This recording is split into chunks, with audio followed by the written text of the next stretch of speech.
কুড়ি বছরে 1 কোটি সঞ্চয় সম্ভব মাসিক সঞ্চয় 5,400 টাকা দিয়ে শুরু করলে, তবে বেশি নয়। প্রতি বছর 5% থেকে 10% বাড়ালেই আপনার 20 বছর পরে রিটার্নে সিগনিফিকেন্ট চেঞ্জ আসবে। হ্যালো ভিউয়ার্স, আপনি সবাই চাই ফিউচারের জন্য একটা টাকা সঞ্চয় করে রাখতে। আগামী 20 বছরে 1 কোটি টাকা সঞ্চয় নেহাত মন্দ হবে না, কি বলুন? আর এটা আরো আকর্ষণীয় হয়ে দাঁড়াবে যদি বলি 20 বছরে 1 কোটি সঞ্চয় সম্ভব মাসিক সঞ্চয় 5,400 টাকা দিয়ে শুরু করলে। কিভাবে সম্ভব? আসুন জানা যাক। এই 1 কোটি জমানো সম্ভব মিউচুয়াল ফান্ডে এসআইপি অর্থাৎ সিস্টেম্যাটিক ইনভেস্টমেন্ট প্ল্যানে বিনিয়োগের মাধ্যমে, কিন্তু রেগুলার এসআইপিতে নয়, স্টেপ আপ এসআইপিতে বিনিয়োগ করতে হবে আপনাকে। ধরুন আপনি রেগুলার এসআইপি বেসিসে প্রতি মাসে 5,400 টাকা করে ইনভেস্ট করছেন। 12% ইন্টারেস্ট রেট ধরলে 20 বছরে আপনার রিটার্ন পাওয়ার কথা 49.6 লাখ। এবার স্টেপ আপ এসআইপিতে আপনি কিরকম পেতে পারেন? খুব সহজ ভাষায় বলতে গেলে স্টেপ আপ এসআইপি হচ্ছে প্রতি বছর আপনার মাসিক ইনকাম বাড়ার সাথে সাথে এসআইপিতে ইনভেস্টমেন্টও বাড়াতে হবে, তবে বেশি নয়। প্রতি বছর 5% থেকে 10% বাড়ালেই আপনার 20 বছর পরে রিটার্নে সিগনিফিকেন্ট চেঞ্জ আসবে। আসুন দেখাই আপনাদের।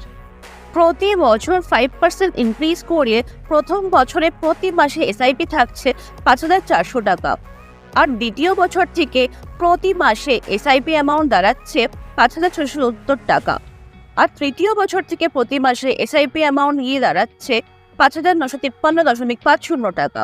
এই 5% হাইক আর 12% ইন্টারেস্ট রেট ধরে 20 বছর বাদে আপনি রিটার্ন পাবেন 68.87 লাখ টাকা। যদি আপনি 8% করে প্রতি বছর এসআইপি অ্যামাউন্ট বাড়াতে পারেন, তাহলে 20 বছর বাদে আপনার রিটার্ন পাওয়ার কথা 85.92 লাখ টাকা, 12% ইন্টারেস্ট রেট ধরলে। আর যদি আপনি 10% করে প্রতি বছর বাড়িয়ে যেতে পারেন, তাহলে 12% ইন্টারেস্ট রেটে 20 বছর বাদে আপনি রিটার্ন পাবেন 1.064 রুপিস।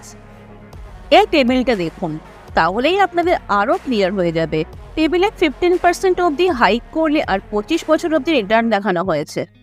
তাহলে বুঝতেই পারছেন 5,400 টাকা করে মান্থলি এসআইপি শুরু করে আর প্রতি বছর অল্প অল্প করে ইনভেস্টমেন্ট অ্যামাউন্ট বাড়িয়ে 20 বছরে কোটিপতি হওয়া সম্ভব। এক্সপার্টরা এই কারণেই সাজেস্ট করেন প্রতি বছর আপনার ইনকাম বা স্যালারি হাইকের সাথে সাথে এসআইপির ইনভেস্টমেন্টও বাড়াতে থাকুন, যাতে লং টার্মে ইনফ্লেশন অ্যাডজাস্ট করেও একটা হিউজ অ্যামাউন্ট আপনি সঞ্চয় করতে পারেন। ভিডিওতে এগোনোর আগে সবাইকে বলবো যে আপনারা অনেকেই আমাদের ভিডিও তো দেখেন, কিন্তু সাবস্ক্রাইব বাটনটাই ক্লিক করতে ভুলে যান।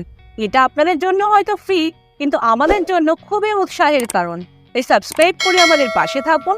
আর পুরো ভিডিও দেখে যদি আপনাদের মনে হয় যে আপনারা এই ভিডিও থেকে কিছু জানতে বা শিখতে পেরেছেন, তাহলে অবশ্যই ভিডিওটা লাইক করবেন আর কমেন্ট করে আপনাদের মতামত দেবেন, আর বেশি বেশি করে ভিডিওটা সবার মধ্যে শেয়ার করে দেবেন। এবার একটা প্রশ্ন হয়তো আপনাদের সবার মনেই আসছে যে 20 বছর বাদে আজকের 1 কোটি টাকার ভ্যালু কি হবে, সেটাও আপনাদের দেখাই। যদি ধরে নেওয়া যায় 5% ইনফ্লেশন চলবে, তাহলে আজকের 1 কোটি টাকার ভ্যালুয়েশন 20 বছর বাদে হয়ে দাঁড়াবে 37 লক্ষ টাকা। আর টেবিল থেকে এটা নিশ্চয়ই আপনি দেখতে পেয়েছেন যে ইয়ারলি 15% করে হাইক করলে 20 বছরে আপনি রিটার্ন পাবেন 1.54 crore রুপিস। ইনফ্লেশন অ্যাডজাস্ট করলেও আজকের ডেটে 60-70 লাখ টাকার সমান। সুতরাং 20 বছরে এই সেভিংসটাও কিন্তু একেবারেই মন্দ নয়। একটাই জিনিস, সেটা হলো এসআইপি হচ্ছে পুরোপুরি ডিসিপ্লিনের ব্যাপার। যে ডেট আপনি সিলেক্ট করে রেখেছেন সেই ডেটে আপনার অ্যাকাউন্টে এসআইপি অ্যামাউন্টটা রাখতেই হবে। আপনার ফিনান্সিয়াল প্ল্যান সেইভাবেই করতে হবে।